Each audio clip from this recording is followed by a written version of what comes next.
네, teaching pronunciation, 발음을 가리키는 것에 대해서, 가르치는 것에 대해서 한번 살펴보도록 하겠습니다. In the 1970s, 70년대에 various non-directive let it just happen approaches to language teaching became prevailing. let it just happen이니까 뭐 그냥 되는 대로 내버려두자라는 바로 그러한 다양한 non-directive니까 직접적이지 않은 이런 간접적인 접근 방식이 좀 유행했다.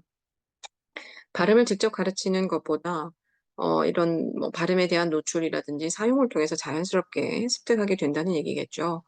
Pronunciation instruction became incidental to a course of study. 그러다 보니까 이 같은 얘기죠. 발음에 대한 학습이라는 것이 전체 학습 과정에서 아주 조금 부수적인 그런 것들이 되어 있었습니다. 자, 그런데 80년대에 들어오면서 in the mid 1980s, grammatical structures and balancing fluency and accuracy were attended.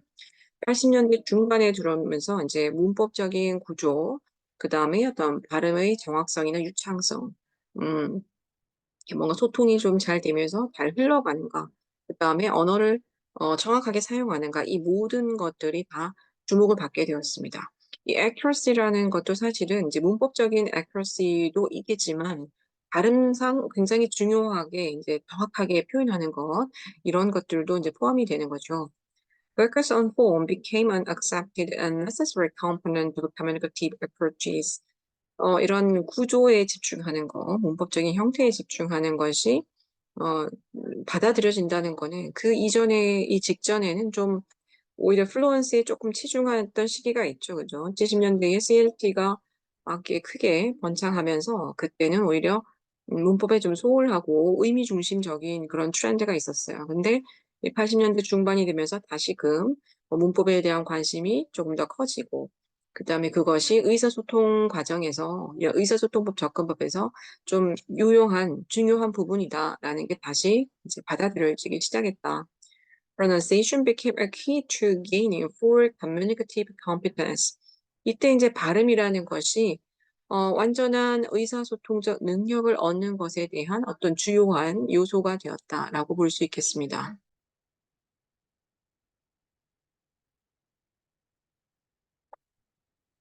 자, 그래서요, pronunciation became a key to gaining full communicative competence.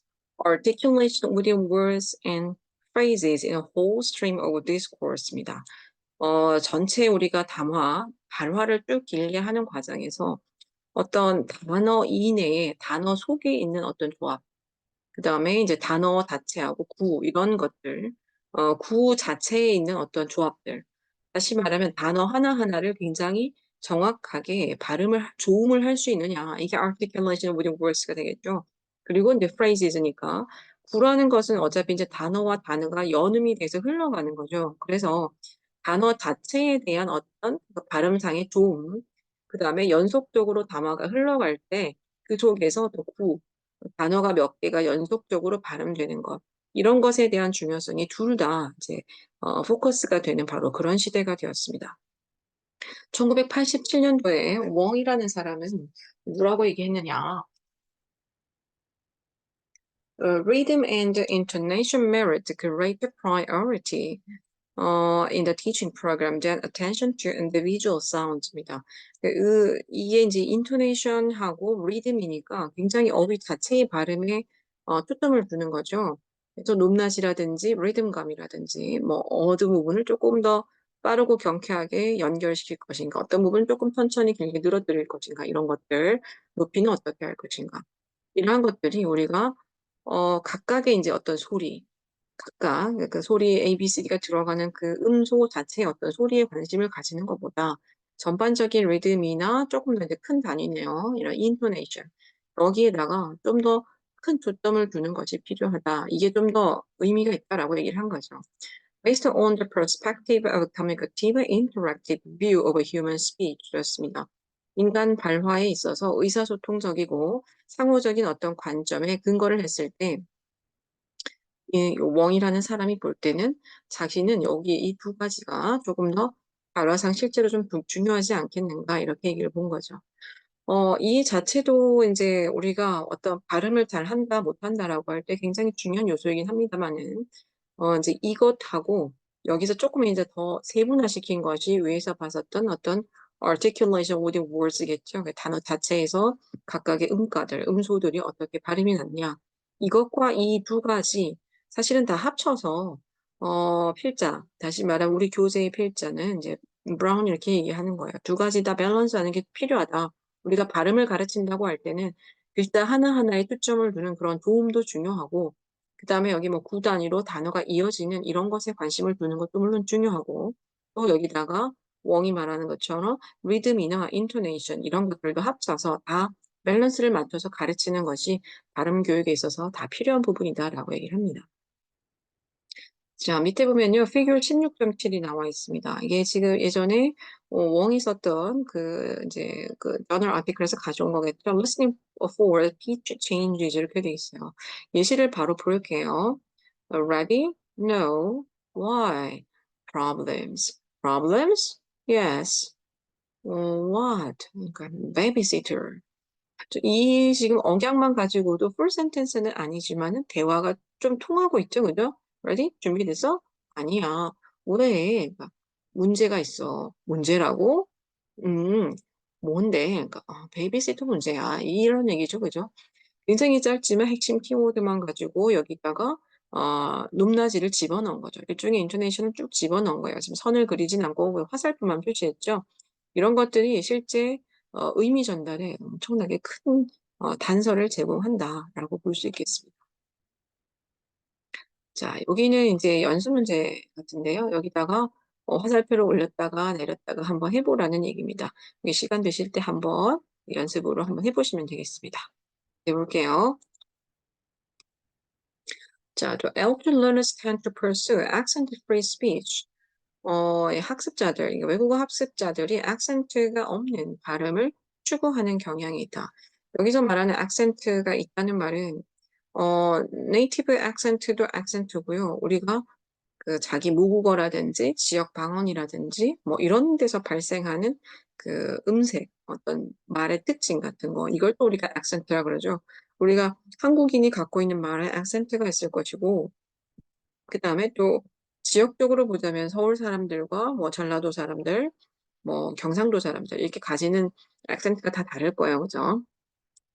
그래서 indistinguishable from the native speaker's accent입니다. 그래서 네이티브 화자, 그러니까 영어 네이티브겠죠.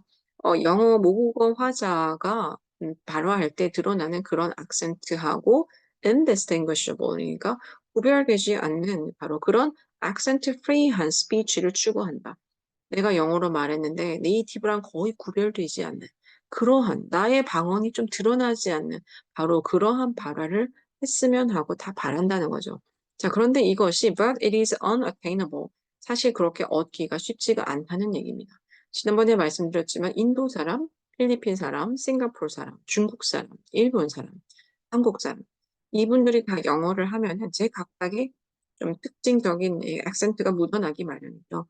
자기 나라에서 쓰는 그 모국어가 가지고 있는 발화상의 특징들, 모국어를 발화할 때 사용하는 이 입 안에 구강에 어떤 근육이라든지 어떤 지점을 활용할 것인가 이런 것들이 영어에 좀 이렇게 섞여서 들어옵니다. 그래서 본인의 악센트가 안 들릴 수가 없죠. The multilingual, multicultural words, accents are quite acceptable. 지금 같은 이제 다소 이제 좀 다문화적이고 다언어적이고 이런 시대에는 악센트라는 것이 꽤 그래도 받아들여질 만하다. 우리가 한국 사람이 영어를 하건 일본 사람이 영어를 하건 간에 상대방 그 화자들, 다른 외국인 또는 이제 모국어가 외국 영어인 화자들이 들을 때뭐 의미 전달이 충분하게 된다면 우리가 이런 뭐 악센트 자체를 가지고 너무 좌절할 필요는 없다는 얘기입니다. Teacher should focus on helping students to produce clear, comprehensible pronunciation. 이 얘기죠, 그죠? 그래서 교사는 학생들로 하여금 좀 더 명확하고 이해 가능한 발음을 할 수 있도록 도와주는 것에 집중해야겠습니다. 꼭 native like처럼 이렇게 발음하라는 게 초점이 아니라 뭐 지난번에 한 말씀드렸죠. 뭐 B나 V 발음, 그다음에 P나 E 발음, 그리고 뭐 F나 뭐 P 발음 이런 거 L, R 발음 이런 여러 가지 이제 헷갈릴 수 있는 여러 가지 발음들이라든지 좀 어려운 발음들, 그다음에 연음이 되면서 생략해야 되는 발음들, 뭐 넣어야 되는 발음들 이런 것들에 오히려 집중해서 가르치다 보면 발음 자체도 좀 개선이 되고요. comprehensible 해지겠죠, 그죠? 그래서 너무 막 혀를 굴려가지고 막 외국인처럼 이렇게 발음할 필요는 없습니다. 그러나 남들이 들을 때 이해할 수 있어야 된다. 이거에 초점을 뒀으면 좋겠다. For advanced level students, 상급자 학생들에게는요, 우수한 학생들에게는 focus on element that enhance communication. 대화를 좀 향상시킬 수 있는 여러 가지 요소에 초점을 맞추는 것. 예를 들자면, intonation의 어떤 성질, voice quality, 그 다음에 phonetic distinctions between registers입니다. register는 특정한 집단이나 무리에서 사용하는 그런 언어적인 특징이라고 얘기했었죠. 뭐 학생들이 쓰는 언어들, 선생님이 쓰는 언어들, 그 다음에 뭐 어떠한 직업적인 어떤 현장에서 특별히 쓰는 언어들, 뭐 이런 것들 사이에 뭐 음성학적 어떤 질이 좀 달라지는 부분들, 뭐 이런 것들을 이제 구분해서 가르칠 필요가 있다는 거죠. 아까 우리가 여기서 피치 같은 거 가르쳤는데, 뭐 이런 것들, 어떤 때는 올려야 되느냐, 어떤 때는 좀 내려야 되느냐, 올라갔다가 내려와야 되느냐. 그 다음에 voice quality 사실 이건 좀 쉽지 않은 부분이긴 한데, 좀 학생 본인이 타고나는 이런 부분도 있죠, 그죠? 어쨌거나 좀 예를 들어서 발표할 때라든지 뭐 우리가 뉴스를 전달한다든지 뭐 이런 상황이라면은 조금 더 목소리를 가다듬고 명확하게 발음하고 천천히 조금 이렇게 끊어서 읽는 것들 어떤 부분에서 좀 잘 끊고 명확하게 강하고 혹은 분명하게 해줘야 발음이 있느냐 이런 것들은 이제 advanced level students한테는 이제 좀 포커스해야 될 부분이라는 거겠죠. 네. 아주 기초적인 학생들한테는 이거 자체가 굉장히 어렵죠. 초등학생이나 이제 중학교 한 초반인 경우에는 이제 이런 것들도 다 중요하지만은 이제 이런 것보다도 단어 하나하나의 자질들, 아까 말했던 어떤 그 알파벳상의 기본적인 음소 단위부터 해서 정확하게 발음하는 것, 단어 두 개를 연음했을 때, 단어 세 개, 네 개를 연음해서 문장까지 이어졌을 때, 이런 발음들을 자체를 가르치는 것에 조금 더 초점을 둬야 되지 않나 싶습니다. 자, 그 다음 건요. 여기 교재를 조금 가지고 가봤는데요. 확대해서 볼게요. Learner factors that affect pronunciation. 발음에 영향을 주는 학습자 요인입니다. 첫 번째는 native language 되겠죠. 모국어. 아까 말씀드렸지만 모국어 사용할 때 우리가 흔히 쓰는 발음들이 굉장히 오랫동안 입에 이렇게 굳어 있을 거예요. 고착이 되어 있는데 그걸 어떻게 이제 영어 발음할 때 뺄 부분을 뺄 것인가, 좀 완화하거나 생략할 것인가, 이런 부분들이 굉장히 문제가 되겠죠. 근데 쉽지 않습니다. 그래서 many L1, L2 carryovers can be overcome through a focused awareness and effort on the learner's part. carryover니까 이게 넘어간다는 얘기예요. 자기의 모국어가 영어 발음할 때 넘어가는 것, 전이 되는 이런 현상이라는 것이 극복될 수 있습니다. 네, 신경을 쓰라는 얘기죠. awareness니까 학습자 스스로 좀 자기 모국어 발음이 영어에서 조금 어떻게 반영이 되나 이런 것들을 자각을 하도록 해주는 거죠. 제가 볼 때 이제 이렇게 할 수 있는 첫 번째 방법은 녹음해서 듣기인 것 같습니다. 제가 다른 데서 이제 수업할 때도 이건 대학생들 가지고도 한번 해봤는데 괜찮은 것 같아요. 패들렛에 우리가 수업을 많이 했잖아요. 글로 쓰는 거. 근데 패들렛 시간 되면 한번 들어가 보세요. 거기 녹음하기 기능이 있습니다. 그러면 한 페이지를 열어서 그 댓글이 아니라 새 창을 여는 거예요. 그러면 글쓰기 하는 그 란에 글도 쓸 수 있지만은 녹음하는 버튼이 있습니다. 그러면 음성으로 자기가 영어를 이렇게 쭉 텍스트를 어디까지 한번 읽어보세요. 이렇게 학생들한테 얘기를 하죠. 너무 천천히 읽는 것은 또 어떻게 보면은 좀 끊어서 읽을 가능성이 있기 때문에 저 같은 경우에는 시간 제한을 둡니다. 그럼 텍스트가 여기서 여기까지다. 그럼 꽤 길다. 제가 한번 읽어보는 거죠. 혹은 이제 레코딩 된 걸 보는 거예요. 외국인 화자는 몇 분 동안 읽었나. 여기서 여기까지 1분이다. 그러면 학생들한테 1분 동안 넘지 않도록 읽어서 녹음해 보세요. 이렇게 할 수 있는 거죠. 혹은 조금 더 길게 주면 뭐 1분 10초 동안 읽고 녹음해 보세요. 그러면 학생들이 조금 이렇게 연음을 시켜서 읽으려고 노력을 합니다. 너무 또 시간을 무한정 줘버리면 뚝뚝뚝뚝 끊어 있습니다. 그래서 적당한 타임 프레셔를 주면서 가이드라인을 주면서 쭉 읽어보게 하고 그다음에 끝나고 본인이 이제 들어보게 되죠. 궁금하죠, 자기도. 또 들어보라고 이제 하는 거죠. 그러면 이제 '아 이 발음이 좀 어디가 어색하구나.'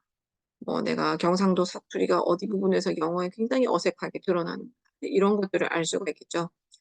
그래서 인제 '어디를 고쳐야겠다.' 텍스트에다 표시를 하고 한 번 더 다시 인제 지우고 녹음해서 이제 업로드하고 뭐 이런 식으로 학습 활동이 충분히 활용할 수 있습니다. 요즘은 제가 늘 말씀드리지만은 여러 가지 어플리케이션이나 소프트웨어 그다음에 뭐 AI 같은 것들 이제 활용을 하셔야 되고 수업 활동에도 반영을 하고 지도 안에도 부분적으로 반영하셔야겠습니다. 자 그다음에 나이 되어 있죠. 이거가 정말 발음에선 큰 화두이죠. 특히 한국 사람들은 인제 어릴수록 발음이 좋다. 발음을 이제 네이티브 라이크하게 배울 수 있다 해서 조기 교육에 굉장히 신경을 많이 씁니다. 영어 조기 교육이죠. 근데 꼭 그렇지 않다는 얘기가 인제 여기 나옵니다. 어른들도 충분히 외국인의 그 악센트를 배울 수 있고 나이에 따라서 특별한 뭐 장단점이 꼭 있는 건 아니다라고 얘기해요. 그래서 결론은 "The younger the better is a myth입니다. 꼭 더 어릴수록 더 좋다라는 것은 신화다. 즉 반드시 그런 것은 아니다.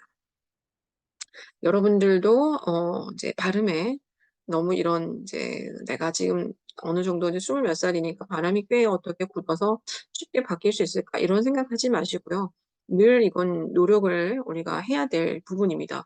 어디서 우리가 영어를 가르치든 간에 어떤 장소에서 우리가 액션을 하는 영어 교사이든 간에 우리는 항상 우리 자신의 영어 발화, 발음 이런 것들에 늘 신경을 써야겠습니다. 이게 알파 플러스 알파 요인이지 뭐 발음 좋은데 마이너스 요인이 될 수는 없어요. 그죠? 그래서 항상 내가 다른 실력이 갖추어져 있다면 여기에 발음을 쪼끔 더 한다. 그럼 더 업그레이드 되는 거죠. 늘 노력하면 좋겠습니다. 자 그다음에 이제 노출 빈도가 되겠죠. exposure. 학습자의 어떤 환경이 영어에 많이 노출될 수 있는 환경인가 아닌가라는 게 또 영향을 줄 수 있습니다. Quality and intensity of exposure are more important than mere length of time. 여기는 이제 이렇게 나와 있어요. 영어에 대한 노출되는 그 어떤 질적인 부분, 그다음에 밀도 이런 것들이 노출되는 시간, 단순히 그냥 시간상 많이 노출된다 이런 것보다 좀 더 중요하다. 그러니까 영어 발음에 노출이 되는데 뭐 10 시간 동안 노출되는 것보다 예를 들면 5 시간이라도 좀 질적으로 우수하고 집중적인 그런 퀄리티가 있는 영어 발화에 노출되는 게 낫다는 얘기죠. 이건 뭐 어떻게 보면 당연한 얘기인데 두 가지 다 사실 중요하긴 합니다. 우리처럼 EFL, English as a Foreign Language 이 외국어로 쓰거나 ESL은 English as a Second Language죠. 이 굉장히 환경이 다릅니다. Second Language는 그래도 우리보다 조금 더 영어에 대한 노출 빈도가 높고요. 물론 당연히 이제 quality나 intensity of exposure도 높아질 가능성이 높겠죠. 근데 우리는 의도적으로 영어를 접하려고 뛰어들지 않으면은 주변에서 이 영어 발화에 일부러 노출되기는 많지 않습니다. 가족들이나 친구들, 학교 학원에서 대부분 다 인제 한국어를 쓰기 때문에 영어를 가지고 듣고 말을 하려면은 의도적으로 시간을 내고 공간을 확보하고 어쩔 때는 돈을 더 내야 되는 뭐 이런 상황이 되는 거죠. 그래서 우리 같은 환경에서 사실은 '발음을 아주 좋게 한다는 것이 원래 쉽지 않다.'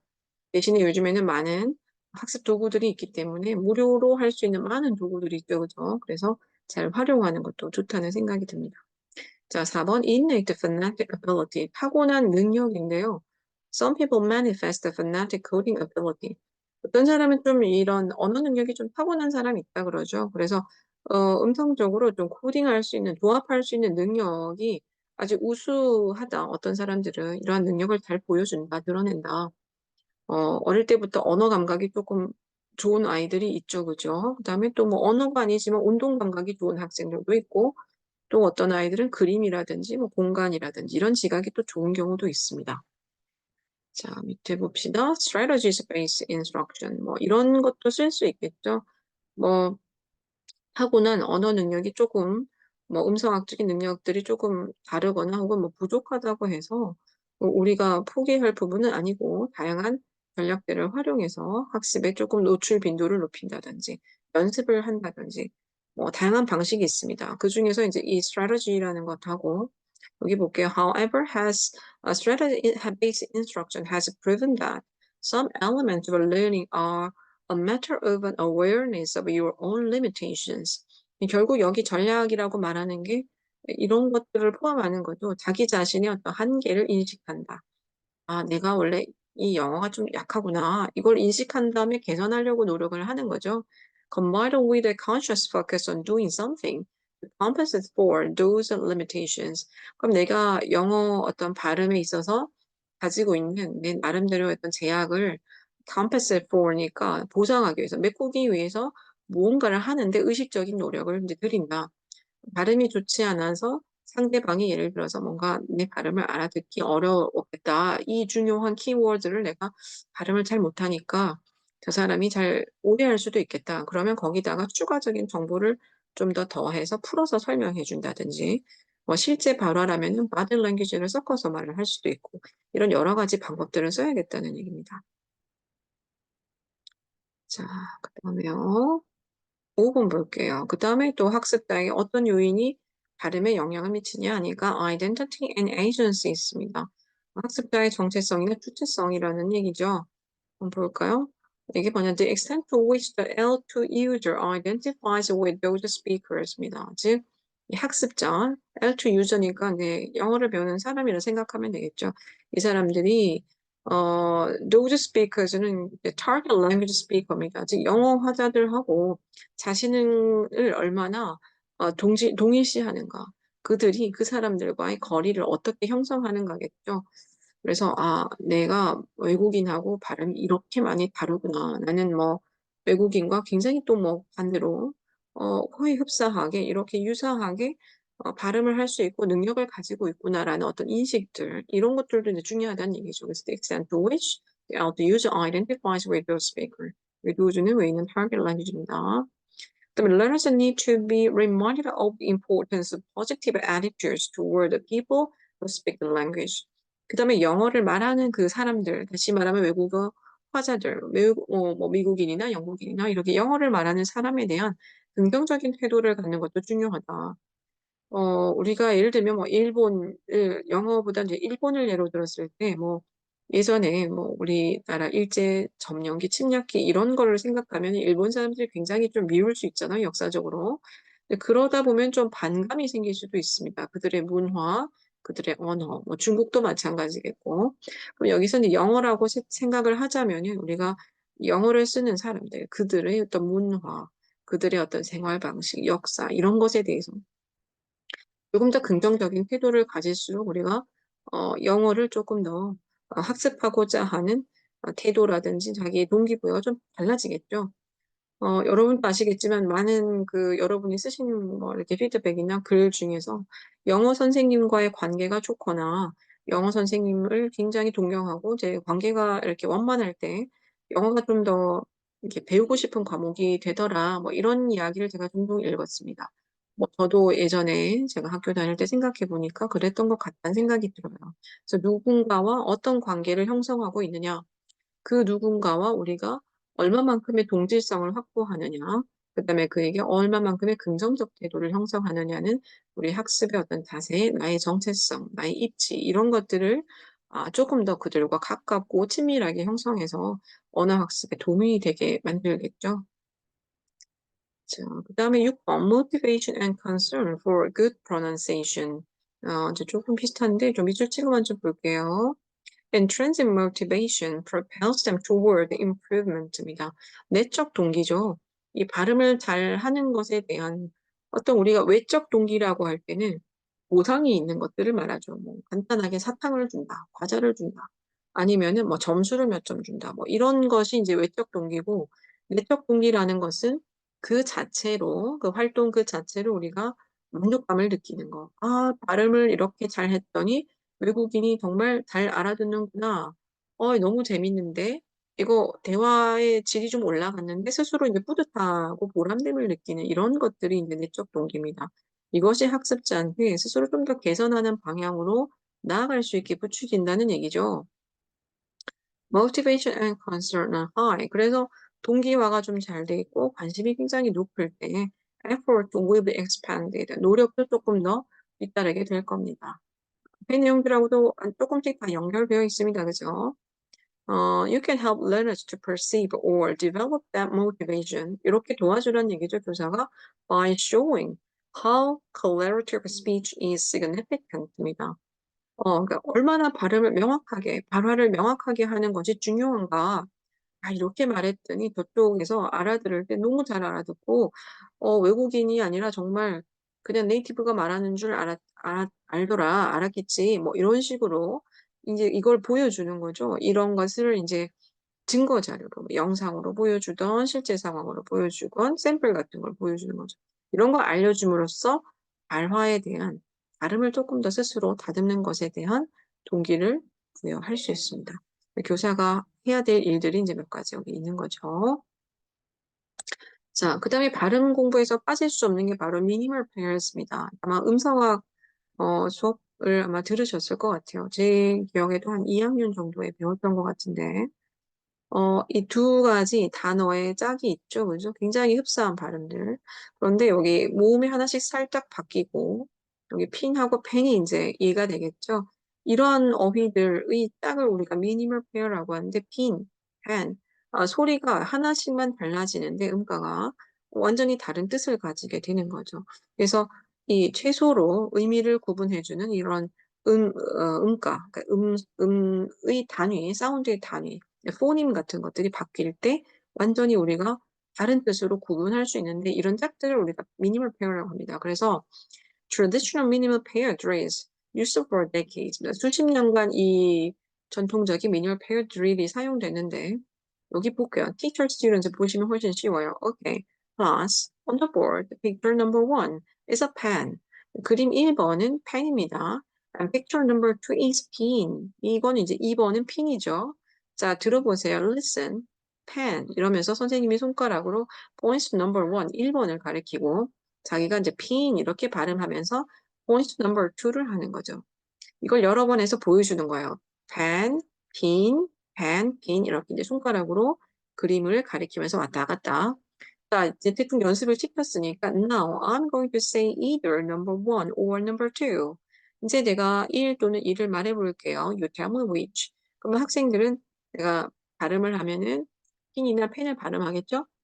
넘버를 이제 얘기하는 거예요. 이게 1번 그림에 대한 소리냐, 2번 그림에 대한 소리냐. 그래서 선생님이 조금 쉬었다가 이제 핀이랬어요. 그러니까 애들이 number two 이렇게 얘기한 거죠. 이런 방식은 예전에 굉장히 많이 썼습니다.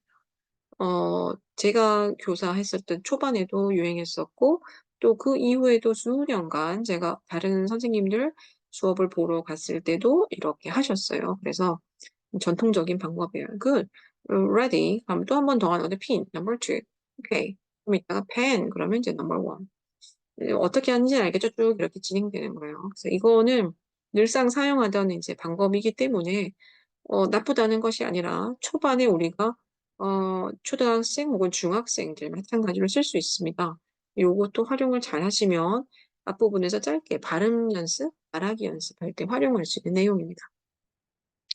자, 그러면 앞에서 여기 지금 미니멀 표현은 조금 맥락이 없어요. 근데 우리가 CLT나 TBLT를 얘기할 때는 a little contextualization and authenticity 이런 게 이제 필수적이죠. 맥락과 그다음에 실제적인 언어. 그래서 이거를 여기 네 줄짜리 턴을 가지는 네 번의 턴을 가지는 대화문으로 짧게 넣어서 이제 핀과 펜을 섞어서 만들어 봤네요. 여기 핀, 펜 있고 두 번째는 저하고 했다가 여기는 캡 했다가 캡 했다가 이거 모자하고 이제 택시네요. 굉장히 이거 발음 이건 진짜 어렵다 그죠? This pen leaks. 이 펜이 새고 있어요. Then don't write with it. 그럼 그걸로 쓰지 마세요. This pen leaks. 이 펜이 좀 새고 있네요. 이렇게 했더니 then don't cook with it. 그것 가지고 요리하지 마세요. 뒤에 거는 이제 프라이팬 할 때 우리 팬이란 얘기고 앞에 거는 쓰는 팬인 거죠. 그래서 요렇게만 짝을 지어도 훨씬 좀 맥락이 살아나죠. 그죠? 그래서 좀 좋은 방법인 것 같아요. 제가 시간이 되면은 여러분들 직접 한번 만들어 보세요 하려고 했는데 지금은 이제 조금 바빠서 일단 넘어가겠습니다. 시간 되면은 이런 것도 한번 해보세요. 만들어 보는 것도, 문제 만들어 보는 것도 재미있는 연습이 됩니다. 자, 그 다음에 other oral communication techniques입니다. 또 다른 말하기 연습, 이제 대화 연습, 뭐 이런 것들, 요거를 가지고 활동을 좀 써먹으시면 좋겠어요. 첫 번째, oral dialogue journals네요. 말로 대화하는 journal. 뭐, 원래는 이제 저널은 기본적으로 일기라든지 글쓰기 좀 길게 쓰는 거죠. Students create the audio recordings입니다. 그럼 이번에는 이제 쓰는 게 아니라 말로 하는 거니까 audio recordings of thoughts, reactions, questions, and concerns that the teacher can listen and respond to. 학생들이 좀 이제 이번 좀 길겠죠. 아무래도 생각이나 어떤 반응, 대답이나 어떤 뭐 질문들, 그 다음에 관심사, 이런 것들에 대해서 오디오 레코딩을 만들고요. 선생님이 이거를 듣고 이제 반응을 주는 피드백이나 뭐 대답을 주는 이런 방식이 되겠죠. 두 번째는 게임이죠. 이 게임 잘 활용하면 좋습니다. Team building and guessing games. 팀을 형성해서 guessing 게임을 한다. 뭐 추측하는 게임들 이런 것이 can be used in pairs, groups, or the whole class. 짝 활동이나 그룹 활동, 전체 활동으로 사용될 수 있다. guessing 게임이니까 뭐 어휘를 guessing 할 수도 있고 어떤 내용 뒤에 이어질 내용을 추측할 수도 있고 뭐 여러 가지 만들 수 있겠습니다. 이제 oral communication이니까 발화, 말로 하는 것으로 이제 활동을 형성하셔야 되겠습니다. 그다음 제일 많이 쓰는 게 이제 role play죠. Role play offers learners a chance to get outside themselves. role play는 자기 자신 바깥으로 나갈 기회를 준다. 역할을 맡아서 이제 원래 자신이 아니라 다른 배역을 연기하는 거죠. To use their imagination, 이 상상력을 좀 발휘하는 거죠. At times to voice opinions that may not be their very own beliefs. 때때로는 이렇기도 해요. 자기 자신의 신념은 아닌데 또 다른 어떤 의견을 제시하는 이런 역할을 하기 위해서 롤플레이를 하기도 합니다. 뭐 찬성팀, 반대팀 이렇게 해가지고 나랑 의견이 좀 다르긴 하지만 편의상 어떤 쪽에 좀 속할 수도 있는 거예요. 그 다음에 뭐 남자, 여자 뭐 이런 식으로 A, B 이렇게 대화를 하는데 내 자신의 어떤 의견이 아니라 말 그대로 그냥 역할 극을 하는 거죠. 실제는 아니고. Roleplay can be worked into interviews, simulations, and problem-solving activities. 뭐 인터뷰하는 활동. 전 이걸 좀 많이 활용을 하는데 이거 좀 쉽죠. Information gap activity처럼 쓸 수 있으니까. 그 다음에 이제 simulation이니까 어떤 상황을 우리가 따와서 뭐 동영상 같은 자료를 보고 두 사람이 상호작용하는 어떤 시츄에이션을 보여주고 비슷하게 모방하는 것도 괜찮고. 그 다음에 조금 더 복잡한 문제를 제시해서 두 사람의 해결에 관한 그런 프로세스를 만드는 것도 괜찮습니다. 여기에 대한 샘플은요, 사실은 지금 여기 책에는 거의 없고요. 우리가 중고등학교 때 그 쳤던 영어 듣기 평가 기억나시죠?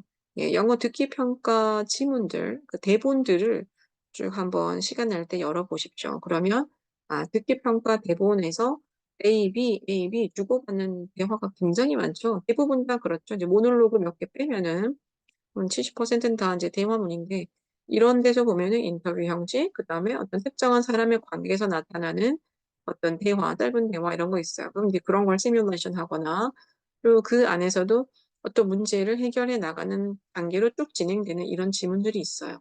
그래서 이런 것들 활용하면 롤플레이 할 수 있습니다. 자, 그 다음에 우리 많이 알고 있는 information gap, sometimes called the jigsaw exercise. 때때로 이제 이렇게 불려지기도 한다. 근데 jigsaw exercise니까 이거랑 관련이 있다라는 얘기는 직소가 원래 사람들이 가지고 있는 정보량이 다른 거죠. 각각이 그 조에 있는 예를 들어서 4명이다. 그러면 A, B, C, D 학생이 있는데 이 학생들이 다른 조의 A, B, C, D 학생들과 쭉 A 그룹, B 그룹, C 그룹, D 그룹 이런 식으로 전문가 집단을 형성해서 특정 내용을 공부한 다음에 자기 조에 다시 돌아오죠. 그러면 A, B, C, D 학생들이 알고 있는 그 정보량이 서로 다른 거예요. 그러면 각자 자기가 아는 것을 풀어서 설명해주고 질의응답하고 이런 거죠. 그래서 이게 정보격차 활동처럼 이제 활용될 수도 있다는 거예요. These tasks require collaboration.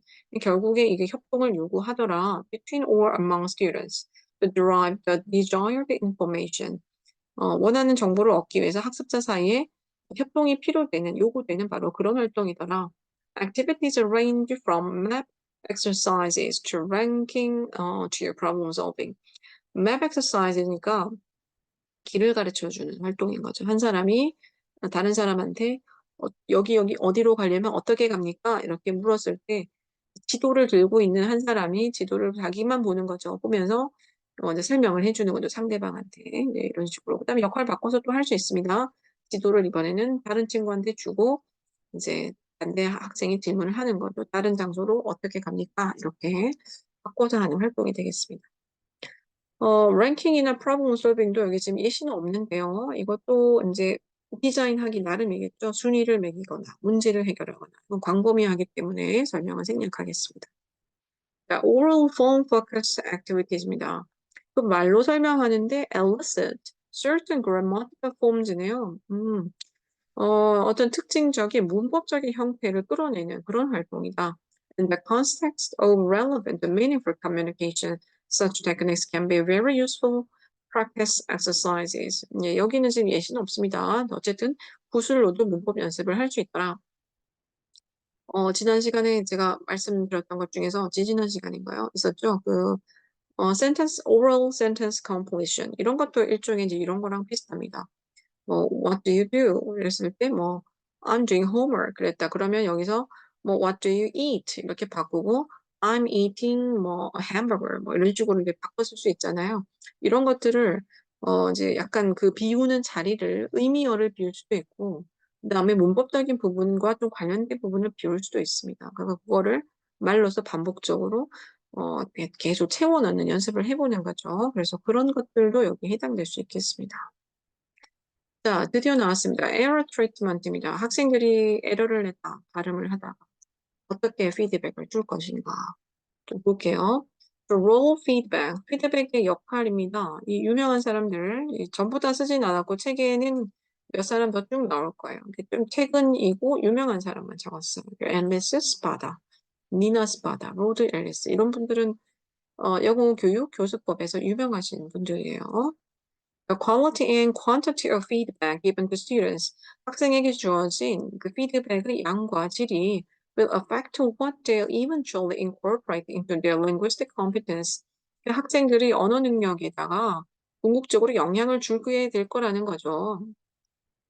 교사의 몫이 큽니다. 학생에게 우리가 얼마만큼 또 어떤 종류의 피드백을 줄 것인가. 그걸 결국은 학생들이 자기 영어 능력에다가 어떤 거를 섞어서 넣는다는 얘기겠죠. 그래서 이 부분이 내가 내 영어 공부할 때, 내가 영어 발음을 할 때, 내가 이거를 좀 반영해야겠다. 이런 것에 영향을 준다는 얘기죠.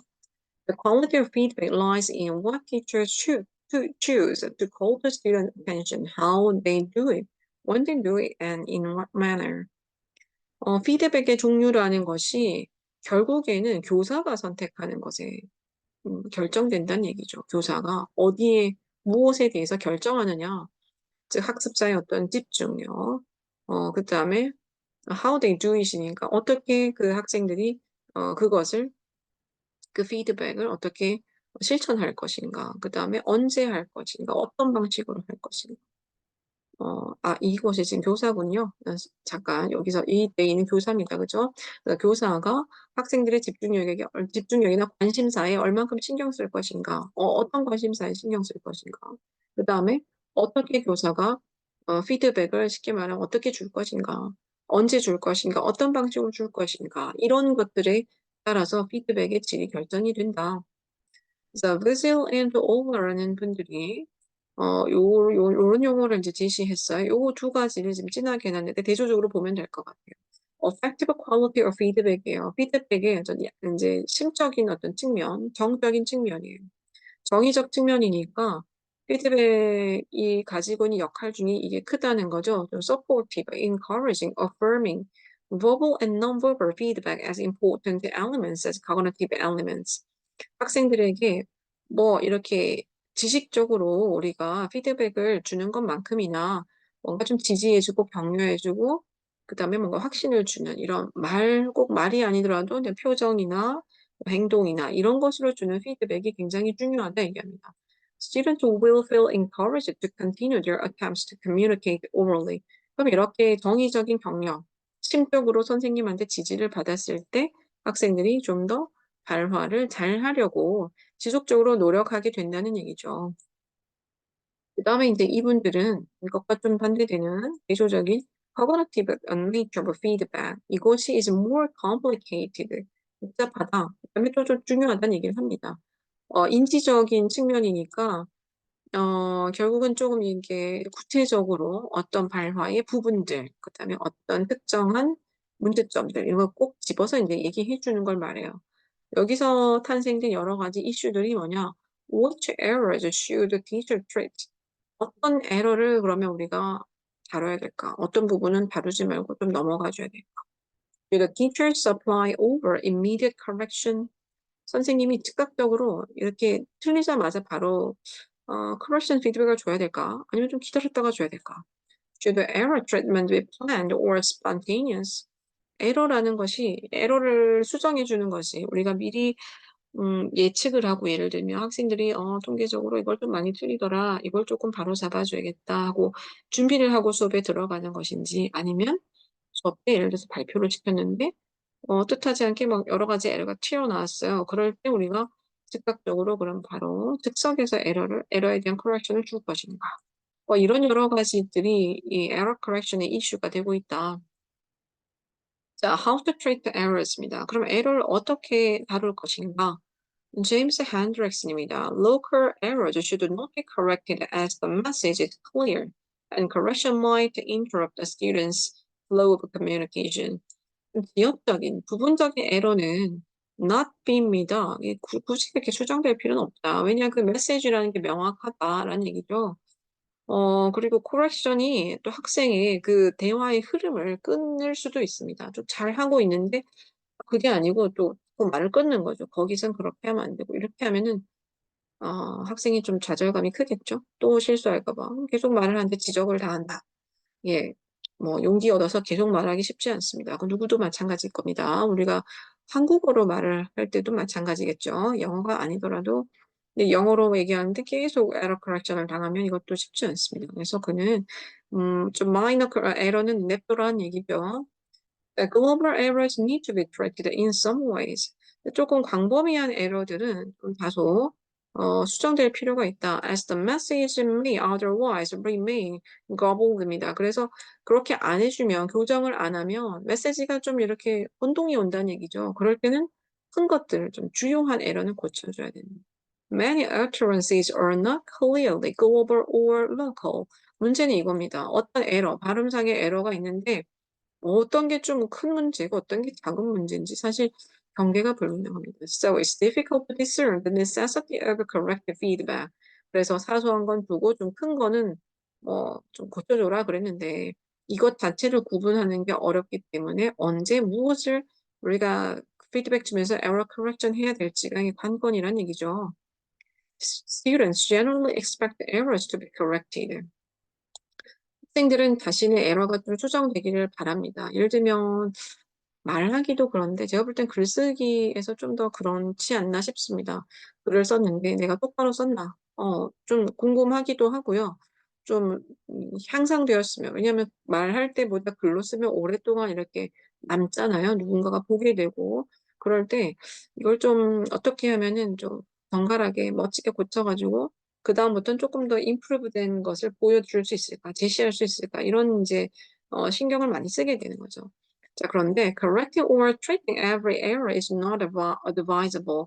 하지만 이제 교사들이 모든 에러를 다 고치거나 또 에러라고 다 말해줄 필요는 없는 것 같다. 첫째, decide whether to treat an error or to ignore it. 첫 번째 이걸 결정해라. 그 에러를 다룰 것인가 혹은 뭐 무시하고 넘어갈 것인가. So when treating, consider the options입니다. 그러면 그 에러를 취급하기로 결정했다. 할 때는 다음과 같은 옵션들을 한번 생각해 보라는 얘기입니다. 베일리가 제시한 것들인데, 자, 일단 우리가 에러를 그러면, 커렉션 해주기로 결정을 했어요. 그때 단계가 이렇다는 얘기죠. 고민해야 할 것들. Correct immediately or delay to a more appropriate moment입니다. 즉각적으로 그럼 내가 요거 발견했는데 고쳐주긴 해야겠어. 그럼 지금 즉각적으로 고쳐줄 건가? 혹은 적절한 시점까지 뒀다가 나중에 수업 끝날 때 한꺼번에 이거 좀 모아서 여러 가지로 고쳐줄 것인가? 저는 사실 요 쪽을 조금 강조하긴 하는데 사소한 것들은 여기서 가끔씩은 이제 해줄 필요는 있는 것 같아요. 너무 많이 하시면 안 되고 학생 좌절시키니까. 하지만 공통적으로 나타나거나 혹은 쭉 모아보는 거죠. 어떨 때는 학생들이 예민하거나 학습자 수준이 높지 않을 때는 에러가 굉장히 많을 거예요. 그거를 번번이 다 교정해 줄 수도 없고, 그럴 때는 쭉 학생들이 하는 에러들을 모아놨다가 수업 마지막에 쭉 모아서 설명해 주죠. 그러면 학생들도 부담이 좀 적죠. 그때 콕 집어서 자기만 이렇게 커렉션 당한다 그러죠. 좀 기분이 나쁠 수 있는데, 또 뒷부분에 쭉 모아서 해주면 내 거, 남의 거 다 섞여 있기 때문에 별로 자기가 포커스 되지 않습니다. 그래서 이런 것도 좀 괜찮지 않나 싶어요. trait explicitly. 물론 부분적으로 필요할 때는 해야 됩니다.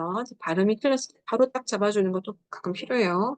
자, 그 다음에 explicitly니까 명확하게 구체적으로 여기가 어딥니다. 이거는 이렇게 하세요. 딱 이렇게 해줄 것이냐. 혹은 give the student an opportunity to self-correct. 스스로 한번 고쳐보도록 기회를 줄 것인가.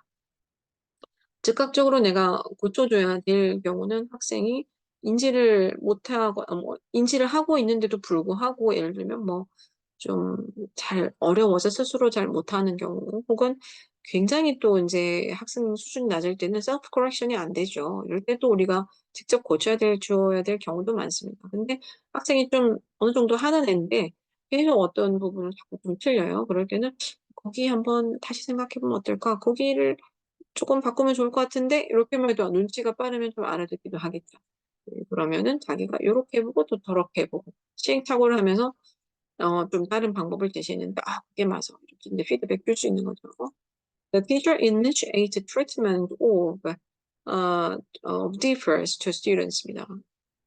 이거는 이제 교사가 시작할 거냐 혹은 differs, or를 해야 되겠네요. or, 네, differs to others입니다. 그래서 교사가 자기가 트리트먼트를 해줄 거냐, 아니면은 다른 학생한테 고쳐보세요 할 거냐. 이거 좀 민감한 문제죠? 예, 쉽지는 않습니다. 이렇게 하려면은 A 학생이 바로 했는데, 자, B 학생, 방금 A 학생이 한 것 고쳐보세요. 이렇게 하면 좀 문제가 될 수 있죠. 그죠? 그럴 때는 이렇게 쭉 모아서 아까처럼 수업 말미에 모아놨다가 이렇게 한꺼번에 에러를 모아놓은 다음에 여러 사람이 이렇게 번갈아 가면서 고칠 수는 있을 것 같아요. 그때는 너도 있고 나도 있고 다 우리 에러가 있는데 서로 고쳐주자 이런 분위기가 되죠.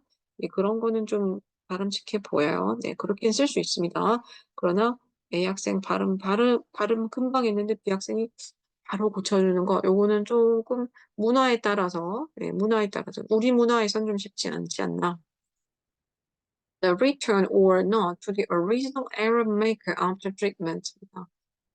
다시 돌아갈 것이냐, 아니냐. to the original error의, 에러 메이커에게 돌아갈 것이냐. 한번 수정해주고, 그 틀린 발음을 한 학생한테 돌아가서, 이게 이렇게 발음이 됩니다. 예를 들어 수업 끝에 설명을 했어요. 아까 이런 에러가 있었는데, 요 에러가 많았어요. 이렇게 발음하면 좋겠어요. 해놓고, 다시 아까 그 학생을 찾아내는 거죠. 그래서 자, 이제 이거 이렇게 발음 다시 해볼까요? 이제 이렇게 알겠어요? 이런 식으로. 이거는 좀, 신중해야 될 부분이죠. 이것도 문화에 따라서. 이게 또 필요할 수도 있고요. 소수의 어떤 수업에서 우리가 교정해 줄 때 필요할 수 있습니다. 하지만 또 여러 학생들 앞에서 또 조금 위축되지 않도록 좀 신경 써야 될 부분입니다.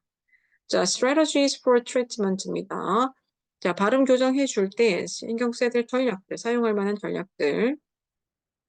Simply indicate non-verbally that an error occurred. 에러가 일어났다는 사실만 우리가 non-verbally 하게 indicate 해주는 거죠. 말로 딱 해주는 게 아니라 눈짓을 준다든지 손짓을 준다든지 간단하게 알려만 주는 거예요. 그러면 학생이 인지하고 스스로 한번 움찔하겠죠. 이게 그게 아닌데 그러면 스스로 한번 다시 고쳐볼 수도 있어요. 그 다음 point out the location of error. 이번에는 에러의 위치를 우리가 교사가 이렇게 해주는 거예요. You go to the store yesterday. 이렇게. 지금 틀렸잖아요. 그죠? yesterday가 있으니까 went인데 학생이 go라고 발음을 한 거예요. 그래서 you go to the store yesterday. 이런 식으로 이제 좀 강조해줘야 되겠죠. 그죠? You go to the 이렇게 하면 이제 들리지 않으니까 you go to the store 이렇게 하면 내가 go에 뭔가 실수가 있었구나. 그러면서 한번 더 생각해 볼 거야. 그 다음에 recast입니다. Using the correct form. 이번에는 이제 고쳐진 올바른 형태를 사용해서 recast 다시 이제 발화해 주는 거야. I see, 알겠어. You went to the store. 네가 went to the store라는 의미구나 이 말이죠. 학생이 자꾸 you go, I go to store 이런 식으로 you go to store yesterday 이렇게 하니까 아, you went to구나. 이렇게 네가 말하는 게 사실은 went였어. 이 말이야. 학생이 내가 어제 뭐 했습니다. 그러면 I went to the store 이렇게 해야 되는데 I go to the store yesterday 이렇게 했나 봐요. 그죠? 이럴 때 아예 발음을 해주는 거죠. 그 다음에 에러의 종류를 얘기해 주는 것도 방법이다. What's the past tense of go? go의 과거형이 뭐더라? 이렇게 물어봐 주는 것도 한 가지 방법이 되겠습니다. Not all error treatment is error correction. 모든 에러에 대한 취급이라는 것이 다 에러를 correction 해주는 것만은 아니더라. Error treatment encompasses a wide range of options. 이 error treatment라는 말 자체는 여러 가지의 선택지를 포함한다.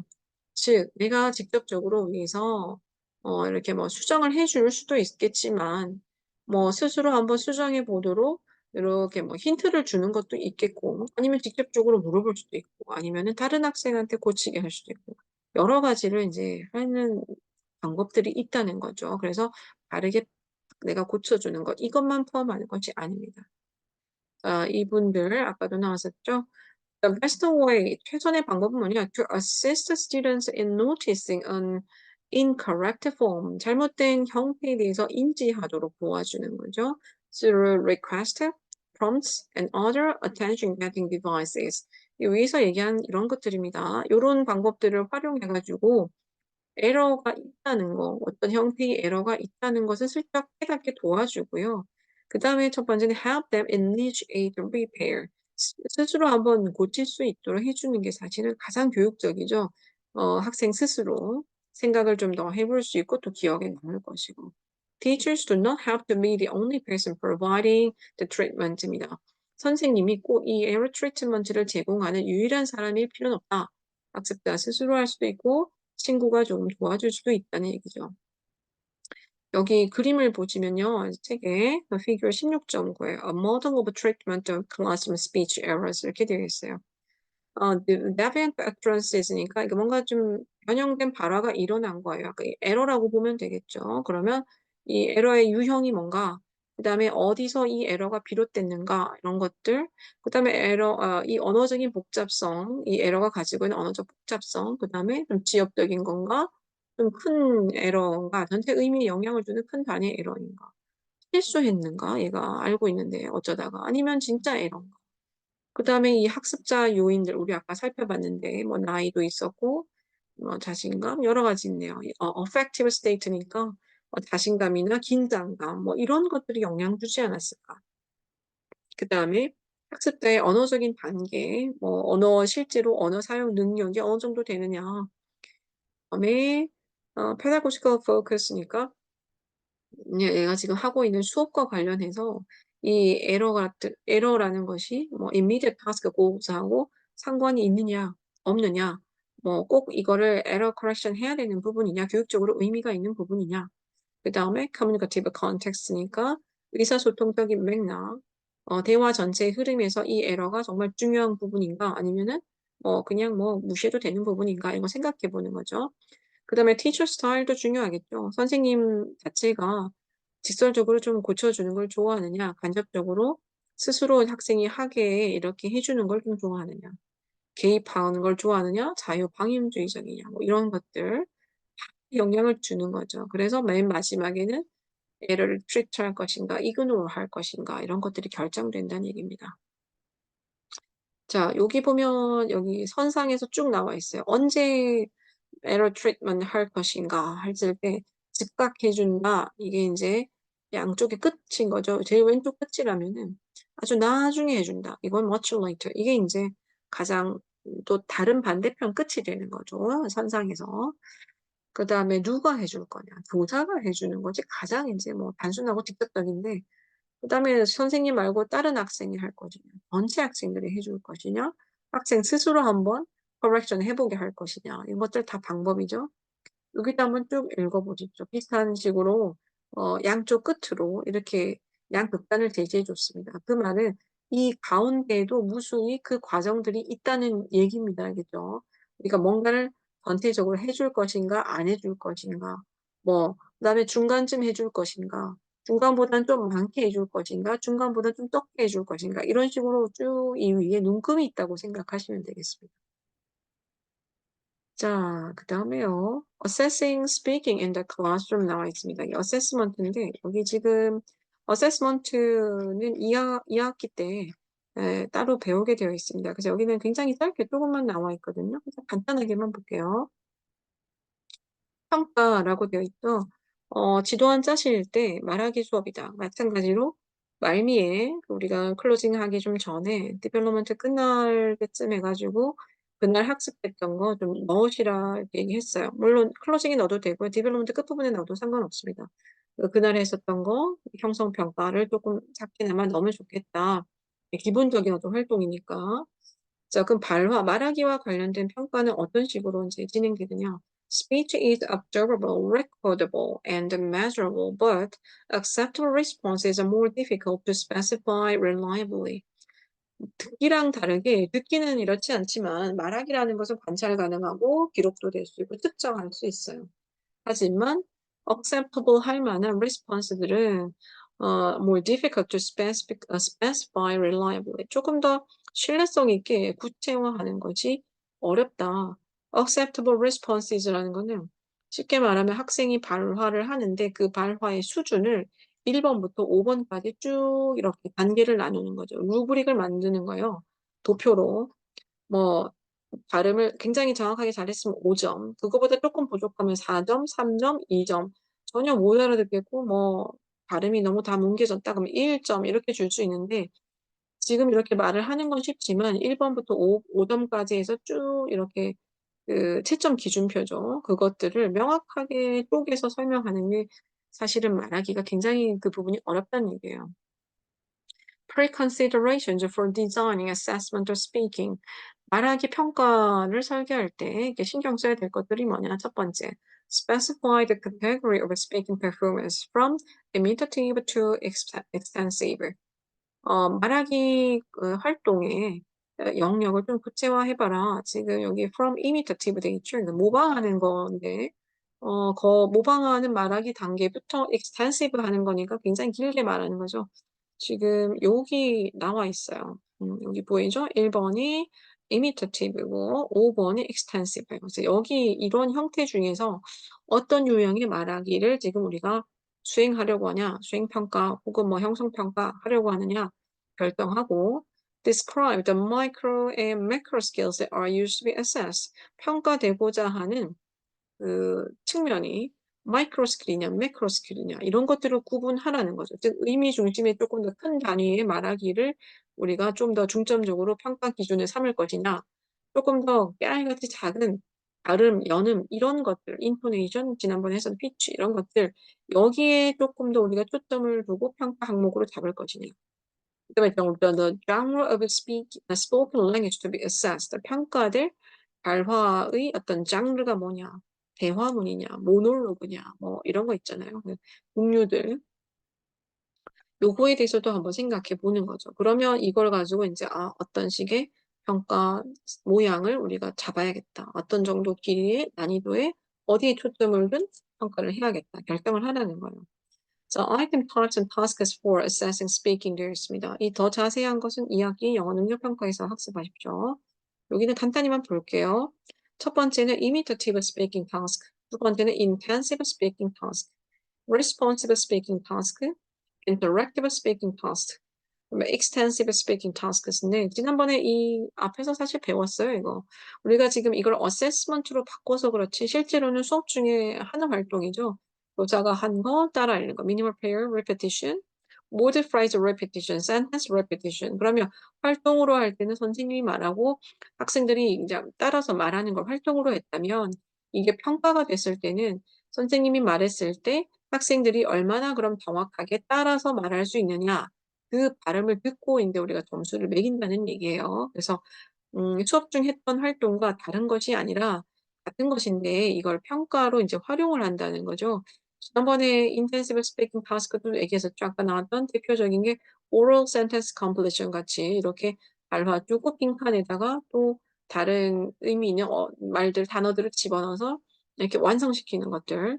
다 여기 읽어보시면 되겠습니다. 굉장히 비슷한데 dialogue completion 마찬가지고 여기 teacher가 말했다. student가 어떻게 대답할 것이냐 뭐 이런 식으로.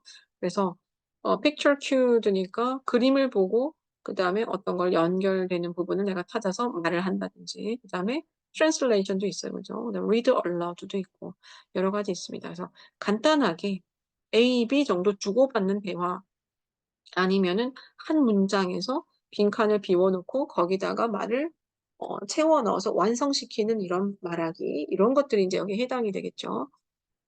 자 그다음에 responsive speaking task는 A, B, A, B 이제 주고받는 거니까 위에보다 쪼끔 더 이제 확장이 되겠습니다. 그래서 picture cued elicitation 그림 보면서 대화 끌어내는 거 map cued elicitation 네 get to the post office 아까 했었죠. 한 사람이 그 information gap activity처럼 한 사람 지도 갖고 있으면 한 사람은 그냥 이렇게 설명해 하게 되는 예를 들어서 테스트라 그러면 선생님이 뭐 이렇게 질문을 할 수 있겠죠. 그러면 학생이 지도를 보면서 쭉 이렇게 설명을 해 줘야 되는 거죠. 그런 식으로 테스트를 할 수도 있겠습니다. paraphrasing 이런 것도 인제 쪼끔 고난도가 되겠죠. 그다음 question answer 뭐 이런 것들 간단하게 쓸 수 있고. 그다음에 이제 쪼끔 더 난이도가 올라가는 거죠. 이것도 액티비티로 많이 아까 했었죠. oral interview, role play, discussion, game. 활동으로 활용도 할 수 있는데 이거를 정교하게 어 예 1 점부터 5 점까지 1 점부터 3 점까지 이렇게 쭉 발음에 관련해서 우리가 채점 기준표를 만들면 텍스트로 활용할 수 있다는 얘기입니다.